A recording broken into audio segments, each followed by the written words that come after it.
आपने blockbuster film RRR में इस विदेशी हीरोइन को तो जरूर देखा होगा, लेकिन क्या आप इस लड़की की सच्चाई जानते हैं? दुबई के शेख ने बनाई इतनी बड़ी कार की पूरी दुनिया देखती रह गई। और IPL पैसा कैसे कमाता है? IPL की सबसे अमीर टीम कौन सी है, जानेंगे वीडियो के आखिर में। नंबर 9।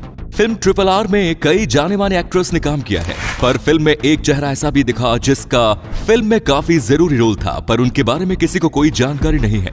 हम बात कर रहे हैं ओलिविया मोरिस की, जिन्होंने फिल्म में जेनिफर का किरदार निभाया है।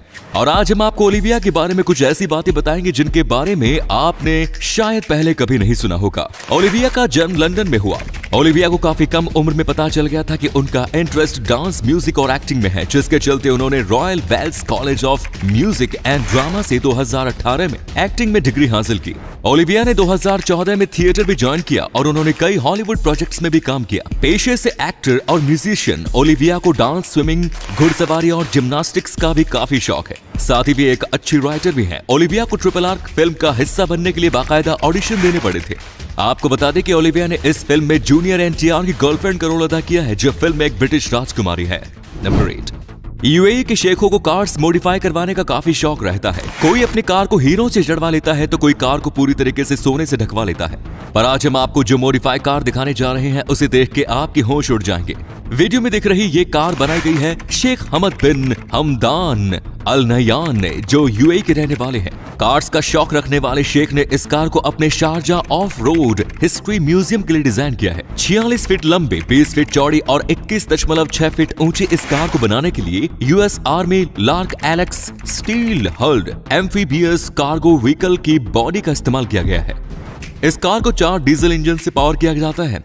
बात अगर कार की टॉप स्पीड की करें तो वो है 32 किलोमीटर/आवर, जिसके अंदर आपको एक टॉयलेट और एक सिंक भी देखने को मिल जाएगा। आपको ये जंबो 2 मंजिला कार कैसी लगी, कमेंट्स में लिखकर बताएं। नंबर 7।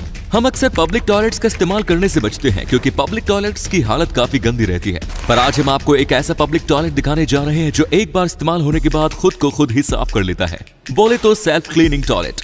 वीडियो में दिख रहे इस पब्लिक टॉयलेट को डिजाइन किया है नीदरलैंड्स की कंपनी सैनिट्रॉनिक्स ने। इस टॉयलेट में 2 सीट्स लगाई गई है। जैसे ही कोई व्यक्ति इस सीट को इस्तेमाल करता है, ये सीट कुछ इस तरीके से पीछे की ओर चली जाती है और पीछे लगी सीट आगे की तरफ आ जाती है। इस्तेमाल हुई सीट को कुछ इस तरीके से बायोडिग्रेडेबल सॉर्ट से किया जाता है। साथ ही टॉयलेट के फ्लोर को भी हर इस्तेमाल के बाद साफ किया जाता है।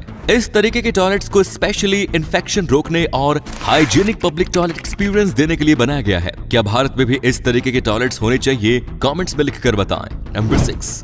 आजकल कई ऐसे प्रोडक्ट्स मार्केट में मिल जाते हैं जिनको कई तरीके से इस्तेमाल किया जा सकता है, यानी चीज एक काम अनेक। और इस चीज को ध्यान में रखते हुए डायसन ने बनाए हैं दुनिया के पहले एयर प्योरीफाइंग हेडफोन्स। डायसन, जो कि एक ब्रिटिश टेक कंपनी है, अपने वैक्यूम क्लीनर्स, एयर प्योरीफायर्स और हेयर स्टाइलिंग डिवाइसेस के लिए जानी जाती है।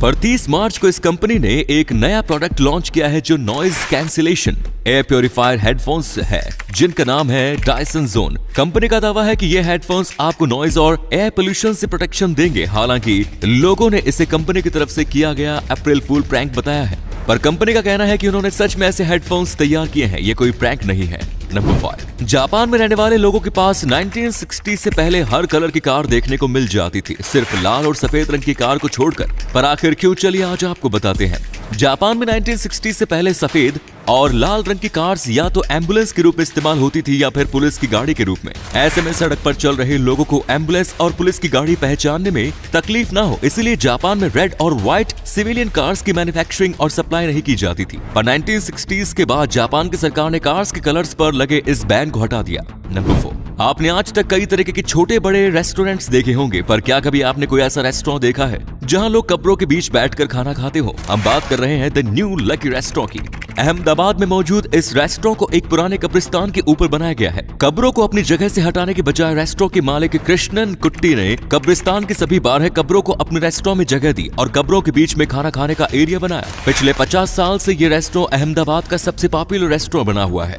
जहां हर दिन कई सौ लोग खाना खाने आते हैं। नंबर 3। एक कंपनी चाहे कितनी भी रेप्यूटेड क्यों ना हो, उससे भी कभी ना कभी कोई ना कोई गलती जरूर होती है जिसका उसे भारी हर्जाना भरना पड़ता है। कुछ ऐसी ही गलती हुई दुनिया की जानी मानी स्पेस एजेंसी नासा से। नील आर्मस्ट्रांग जब चांद पर गए तो वे अपने साथ चांद की थोड़ी सी मिट्टी साथ ले आए। नासा ने चांद की इस मिट्टी को ऑक्शन पर लगा दिया और नैन्सी ली कार्लसन नाम की एक महिला ने इसे लगभग 70,000 रुपए में खरीद लिया। कुछ टाइम बीतने के बाद नासा की एक टीम चांद की सतह के बारे में रिसर्च कर रही थी और तब उन्हें चांद की मिट्टी की जरूरत पड़ी और उन्होंने नैन्सी को चांद की मिट्टी वापस लौटने के लिए फोर्स किया, जिस पर नैन्सी ने नासा पर केस कर दिया और नासा को 70,000 में खरीदी गई चांद की मिट्टी वापस लेने के लिए नैन्सी को पूरे 13 करोड़ रुपए देने पड़े। क्या आप जानते हैं इस फैक्ट के बारे में पहले से? कमेंट्स में जरूर बताएं। नंबर 2, अगर आप ब्रिटेन की क्वीन की किसी भी फोटो देखेंगे तो आपको हर फोटो में उनके हाथ में एक छोटा सा पर्स दिखाई देगा, और ये पर्स इतना छोटा होता है कि इसमें कुछ भी नहीं रखा जा सकता। ऐसे में सवाल ये उठता है कि आखिर क्वीन ऐसे छोटे पर्स लेके क्यों निकलती है जिनका कोई इस्तेमाल नहीं होता? तो चलिए आपको इसका जवाब देते हैं। क्वीन ऐसे छोटे पर्स असल में अपने पर्सनल स्टाफ को सिग्नल देने के लिए रखती है। जैसे अगर क्वीन अचानक अपने पर्स से लिपस्टिक निकाल कर लगाने लगती है तो इसका मतलब होता है कि उनके आसपास खतरा है और इससे उनका स्टाफ तुरंत एक्टिव हो जाता है। अगर क्वीन अपना पर्स एक हाथ से दूसरे हाथ में शिफ्ट करती है तो उसका मतलब होता है कि उनके सामने वाले व्यक्ति से बातचीत खत्म होने को है और ऐसे में उनका स्टाफ उनके जाने की तैयारी करने लगता है। क्या आपने आज से पहले इस फैक्ट के बारे में सुना है? कमेंट्स में लिखकर बताएं। नंबर 1, आईपीएल चल रहे हैं तो जाहिर सी बात है आप में से ज्यादातर लोगों का टाइम टीवी की स्क्रीन पर सामने बीत रहा होगा। पर क्या कभी आपने सोचा है कि आईपीएल पैसे कैसे कमाता है और आईपीएल की सबसे अमीर टीम कौन सी है? चलिए आज आपको बताते हैं। बीसीसीआई आईपीएल के मीडिया राइट्स बेचती है और जो ब्रॉडकास्टर्स इन मीडिया राइट्स को खरीदते हैं वे इसकी काफी मोटी रकम चुकाते हैं और यहीं से आईपीएल का 60 से 70% रेवेन्यू आता है। आईपीएल की कमाई का एक बड़ा हिस्सा स्पॉन्सर से भी आता है और आईपीएल के दौरान दिखाए जाने वाली एड से भी आईपीएल काफी पैसे छापता है। कमाई के इन्हीं सोर्सेज की वजह से आईपीएल दुनिया का सबसे ज्यादा पैसे कमाने वाला क्रिकेट टूर्नामेंट बना हुआ है।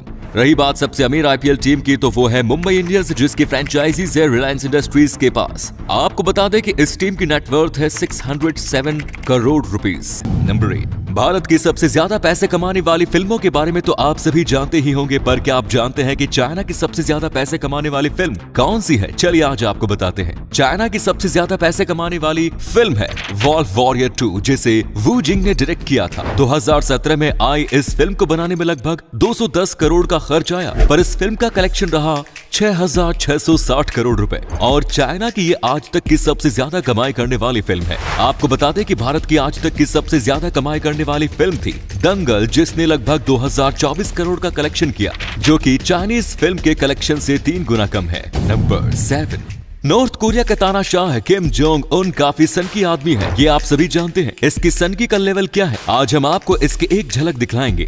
किम के पर्सनल स्टाफ में राइस इंस्पेक्टर की एक पोस्ट है। इस पोस्ट पर वो जिस भी व्यक्ति को हायर करता है उसका काम होता है उसके खाने में परोसे गए एक एक चावल को चेक करना और खराब क्वालिटी के चावल अलग करना। अगर कभी कोई राइस इंस्पेक्टर गलती से किम के खाने में चावल का एक भी दाना खराब भेज देता है तो किम उसे या तो मरवा देता है या जेल में डाल देता है। इससे आप समझ सकते हैं कि किम की सनक किस लेवल की है।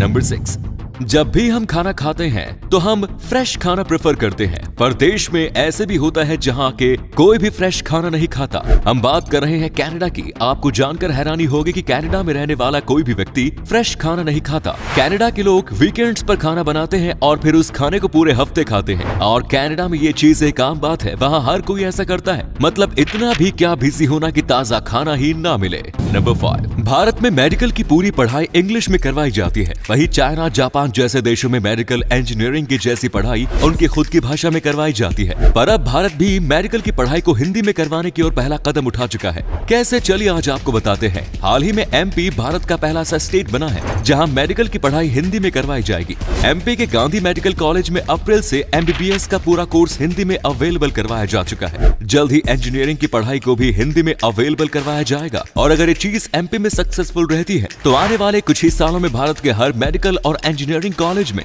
बच्चे हिंदी में अपनी पढ़ाई पूरी करते पाएंगे। नंबर 4, कई बार पुलिस कानून को अपने हाथ में लेकर अपराधी का एनकाउंटर कर देती है और सबूतों की कमी के चलते पुलिस पर कोई एक्शन नहीं लिया जाता। पर क्या हो अगर पुलिस की गन में कैमरा लगा दिया जाए? तो असल में अमेरिका इस चीज को 1935 में ही कर चुका है। अमेरिका ने 1935 में अपने सभी पुलिस ऑफिसर्स को कुछ इस तरीके की गन्स दी थी जो पुलिस के क्रिमिनल पर गोली चलाने के मोमेंट को कुछ इस तरीके से रिकॉर्ड कर लेती थी ताकि क्रिमिनल को मारने का असली कारण पता चल सके।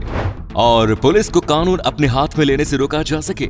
आपको कैमरे वाले इस गन का कॉन्सेप्ट कैसा लगा कमेंट्स में लिखकर बताइए। नंबर 3, क्लाइमेट चेंज की वजह से धरती पर पानी का स्तर काफी तेजी से बढ़ रहा है और इसी चीज के लिए लोगों को अवेयर करने के लिए दुनिया भर के लोग अपने तरीके से योगदान दे रहे हैं। कुछ ऐसा ही किया है आर्टिस्ट और स्कल्पचर लोरेंजो क्विन ने। लोरेंजो ने हाल ही में वेनिस की ग्रैंड कैनल में कुछ इस तरीके के 2 बड़े बड़े हाथों के स्कल्पचर्स को इंस्टॉल किया है और इस आर्ट वर्क का टाइटल उन्होंने रखा है सपोर्ट। इन हाथों को कैनल में ऐसे इंस्टॉल किया गया है कि ये 14th सेंचुरी की बिल्डिंग जो अब कासाग्रेडो होटल है को सपोर्ट करके पानी में डूबने से बचाते दिख रहे हैं। लोगों को क्लाइमेट चेंज के प्रभाव समझाने के लिए इससे अच्छा आर्ट वर्क और क्या ही हो सकता है। और अगले फैक्ट पर जाने से पहले इस फोटो को ध्यान से देखो और बताओ कि आपको कौन सा क्रिकेटर दिख रहा है। इससे पता चलेगा कि आपकी आंखें और आपका दिमाग कितना तेज है। आपको मिलते हैं 3 सेकंड।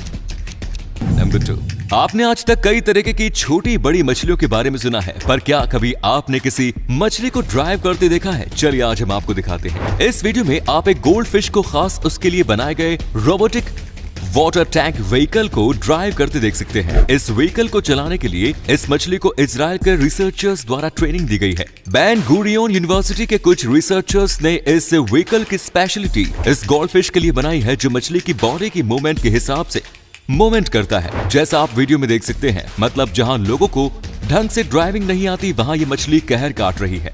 नंबर 1, मुकेश अंबानी की कंपनी यानी रिलायंस के कई डोमेन में बिजनेसेस हैं, और क्या आप जानते हैं कि उनका एक सबसे बड़ा बिजनेस डोमेन आम की खेती भी है। ये बात है 1997 के रिलायंस को पोल्यूशन कंट्रोल बोर्ड की तरफ से जामनगर रिफाइनरी के चलते काफी नोटिस आ रहे थे, जिससे छुटकारा पाने के लिए रिलायंस ने रिफाइनरी के पास मौजूद 600 एकड़ की वेस्टलैंड को आम के बगीचे में बदल दिया। आज रिलायंस के पास एशिया का सबसे बड़ा आम का बगीचा है, जहां 1.3 लाख से ज्यादा आम के पेड़ मौजूद हैं। और इन आम के पेड़ों की वजह से रिलायंस हर साल करोड़ों का बिजनेस भी कर रही है। रिफाइनरी के पास पेड़ लगाने की वजह से वहां के पोल्यूशन लेवल में भी भारी गिरावट दर्ज की गई है। इसे कहते हैं आम के आम गुठलियों के दाम। दोस्तों, इस वीडियो को शेयर करोगे तो आपके दोस्तों को पता चलेगा कि आप कितने इंटरेस्टिंग नॉलेज वाली वीडियोस देखते हैं, इसलिए इस वीडियो को शेयर करना मत भूलना। मिलते हैं कल एक और एक्साइटिंग वीडियो के साथ। वीडियो देखने के लिए दिल से धन्यवाद।